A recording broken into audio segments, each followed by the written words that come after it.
What up, guys? Cole here, and welcome back to the training. This training is on tracking systems and making data-driven decisions with your sales team. So this is a really cool training. Excited to share with you guys, and it also won't be too long because all we're going to cover is one, the projection sheet. That's just a review because it's actually in week 1 as well. So that's the personal projection sheet. We're also going to talk about the sales tracking sheet for closers and the sales tracking sheet for setters. And then in both sheets, diagnosing breakdowns based on the numbers. And specifically for setters, we're really going to talk about volume versus efficiency because that's what it's all about. So I'm going to tab out here. And first, just personal projection sheet. So all of this stuff, if you look at the end of day routine, which is in onboarding and ramp up, the ramp up training, onboarding and ramp up in week 1 of this product, you should be able to see like all the things they need to be doing at the end of the day, right? Well, updating their personal projections and their team tracking is one of them. So they kind of have 2 tracking that they should do. This is a really good thing. Like you could have them share this with you, or like on teams that I was on, I created this just for myself because it gave me a great idea of where I was at in the quarter, the month, the week, what I projected, where I was at, all of my numbers, helped me self-diagnose all of that stuff. And it was really, really helpful for me. And I mean, it was something to where I started doing this, and eventually people started to ask me how I was so aware of my numbers, how I was able to self-diagnose so fast. And I just showed them this sheet, and then everybody started using it. So this is something that, they can just use on their own, or you could have them share it with you. Either way, now you know the breakdown of exactly what they're projecting week by week, what they're projecting, what the current stats are, if they're on pace, and then based on all of these metrics, where they're breaking down and how that fits into the month. Okay, so they should be doing this for themselves every single day. That's part of the reason of how they're going to be able to show up so well the next day to the meetings with numbers. And then, you can have a sheet or a Google Doc where they just share this with you. You copy the paste the links in the Google Doc or a Slack channel or whatever, and then you can go access that and look at it and see how they're updating it on a daily basis if you would like, okay? Because that way you know their projections as well. So I would recommend you do that. It just depends on how closely you want to manage projections because you are managing projections daily on the meeting anyways. But anyway, this is the projection sheet. Now we're also going to have the closer tracking sheet. So this is for your closers or advisors or your enrollment specialists, whatever you call them. This sheet is awesome. My friend Edward Strengths made this for us. If he's a great automation expert in tracking, and this is like his wheelhouse. So if you need automation and tracking for your consulting business or any business, I would highly recommend you reach out to me and I'll put you in touch with him. But here's your dashboard, okay? So we know the offers we made, our percentage of offers, our revenue per quarter, our live consults versus scheduled consults, right? Which is going to show us what our no-show rate is. Our offer commitment close, call commitment and close. We're going to go through what those metrics mean in just a second. So you'll see on the team summary page, we have all the months and then we have all the statistics for each and every month that gets summarized in the quarter and also yearly. And I'll tell you what, guys, I've been on quite a few sales teams, and this is the best tracking I've ever seen by far. So this gets populated through all of these different sheets here, okay? So let's say you had 1, 2, 3, 4, 5, 6, 7, 8 sales reps, which would be a big team. And I'm talking not your setters, like your advisors, your closers, whatever you call them, okay? Let's say you had 8 of them. Right, well, they each would have their sheet, and each sheet is specifically locked to them, so they can't see anybody else's sheet. Okay, you can do that through these tabs here. So you can give access, like just as you would get access to this, you would get access to just the tab essentially. So they would go through, and this is at the end of the day, every single day. All I got to do is go through and put in these numbers. Really, just the ones that are in pink. So let's say it's Jan 1. We want to go over scheduled consults, live consults, offers, deposits, closes, so on and so forth. So let's go through what these mean real fast. So scheduled is how many people were scheduled on the calendar, right? Let's say they woke up, there's 4 people on the calendar. Then we put 4 here, okay? Let's say 2 of those people showed up, okay? So we had 4, then we put 2, and then this should actually, yep, there it goes. So 4, 2, and then 0% show, which I don't think is accurate. Anyways, No, 50%. There we go. It's just a little bit of a lag here because I'm loading some stuff up. But anyways, 4 scheduled, 2 live, right? 50% show rate. So our live is the people who actually answered the phone. Our scheduled is, we woke up, there's 4 appointments on the calendar, right? So then now we have the show rate. Now let's put this now at 4, just for sake of simplicity. So now we have offers. So let's say we made 3 offers out of the live consults. Now this is going to populate probably in a little bit here. I think I'm loading something up on my computer, so I think that's why it's slow, but 75% offer to close. Okay, so we got a deposit. And then we got, let's say, 2 closes. Actually, let's say we got 1 close. Okay, so this will populate here. Now, obviously, offers, you guys know what this is, right? Let's say somebody's not a fit, we don't make an offer. Let's say, we run out of time, we never made the offer. We found out really early on they didn't have money, so we didn't make an offer. Okay, that's what offers are. But if we give them if we tell them about the program and the price, then that's an offer. So deposits, you know what a deposit is. A close, an enrollment, you know what that is. Now, these metrics, I don't see anybody track these. I am very nitty-gritty in my data, so I like to look at these, but most people don't. But here's why I like to. So offer commitment is out of how many offers. So let's break down some vocabulary here. So first of all, commitment is they gave you money, right? That could be a deposit or a close. A close is only a close. Does that make sense? So offer commitment, out of the offers that we made, 3, how many people gave us money? Well, 67%, right? Because there was 2 total and there was 3.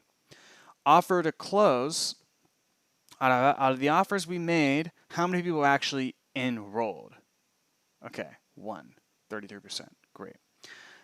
Call commitment is out of the live calls that we had, how many people actually gave us money? 50%. Okay. Call close, out of the calls that we had, 4, how many people actually enrolled? 1, 25%. Right. So this allows us to really see how we're doing here across multiple different fronts. Okay. Because there's a lot of things here. Now let's say, let's just keep the numbers like this, but let's say you had these percentages. And this was the data you were looking at over a monthly basis, okay? Because obviously with 1 day, like this isn't a bad day, right? This is good. But let's say that you got this over a monthly basis, right? So your call close is 25%. Let's say that meets KPI. But your person wants to hit 40, right? So we start to ask these questions of like, okay, well, out of the offers that we're making, 67% of them are giving us money, which is pretty good. So how many deposits are we doing? Are those deposits ended up closing? Out of the offers that we're making, 33% are closing. So there is some, like, we're only closing 33% here. My offer to close percentage, this number, has been as high as like 90%, okay? To where if I make an offer, I close. So, and that's a really good metric to like measure how like pound for pound good somebody is on 1 call. So, this could obviously probably be better. So is there opportunities to actually get better on the offers that we are making? Call to commitment. So same thing, like out of the calls that we're having, how many people are actually committing? So now we can start to see like, and we plan like offer percentage, because what you're going to find out a lot of times is if offers are low, okay, like we might have, let's say, you might be seeing like a 40% offer ratio. Well, that's really low, right? And then these numbers will be arbitrarily high. And then what that means is that, the closer is only offering people he knows going to close to save his ego. And then everybody else is not a fit. They're not ready. They don't have money, whatever, right? So then these metrics, these offer to close metrics will look really good, but then the call commitment and call to close metrics will actually show what's really going on. So you want all of these, okay? And then you got to dig into, okay, well, why you're offering 40% of people? Why, what's happening in the other 60? What's going on there? Is that a marketing issue or a sales issue? It can only be one of the two. So you can kind of see how, like, once we find the gap here, it's really easy to be like, okay, well, this is what's going on. Like, Why is that? Um, and then obviously revenue per offer and revenue per call. Revenue per call is really important because you can run that against like your cost per application, your cost per call. And then that way you can really get a true idea of what your ROAS really is. So you're going to fill out all of these every single day. And then it's going to total the end of the month metrics for January. Now what's really cool, once January is over, we go to February. And we do this for all of our reps, and it populates into this data. Okay? So again, stuff to look for. I just want to kind of summarize. Obviously, schedule to live, if your show rate's low, that's something to look into. 80% is a good show rate. It depends on if your call, obviously if your calls are being triaged for you, you should have, I'd say 90. If they're coming right from cold, depending on your market, it could be lower. I'd really shoot for 80 is going to give you a good calendar. Offer percentage. If it's triaged, it really should be like 95%, at least 90% or more. If it's coming from cold, depending on your offer, 60 to 70%. I wouldn't go below 60 to 70%. If your offer percentage is low, either the quality is really bad, or the salesperson's gun shy, or they're only making offers to people they know they're going to close to protect their ego and make their metrics look really good. Okay? Salespeople do that all the time. And it's like, oh, well, I've closed everybody I've pitched. I've closed everybody that's a fit. They do that to, it's just staying in their comfort zone. And a lot more, like, kind of some of the savvier salespeople who are not necessarily A players, but they're kind of like they're B players, they'll do that stuff. So you got to watch out for that. And then deposits to closes. So now we know, if our commitment's really high but our close is really low and we're getting a lot of deposits, well, why aren't we getting the full enrollment? And then why are those deposits turning into closes?